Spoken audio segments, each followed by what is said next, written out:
By 2029, manual shifting will likely be a paid upgrade for purists, not the standard, and the data suggests you'll be faster for it.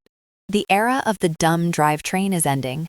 Shimano and SRAM patents already outline systems where sensors analyze torque, cadence, and gradient 100 times a second to execute shifts automatically. It's not about laziness, it's about managing hysteresis loops in human fatigue. Algorithms prevent the 15% efficiency loss caused by cross-chaining and grinding at low RPMs. Next is the convergence of e-road and acoustic bikes.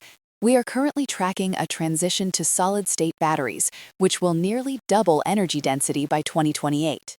When a 250-watt motor and battery package weighs less than 2 kilograms, the visual and handling distinction between assist and muscle bikes completely evaporates. On the frame side, manufacturing is moving from molds to nodes. As 3D titanium printing costs plummet, custom geometry will reach price parity with stock carbon molds. This creates a dilemma. Technology is accelerating depreciation. By 2027, leasing high-end bikes may become mathematically superior to ownership. However, keep this context in mind. While tech improves, the physics of air resistance remains constant.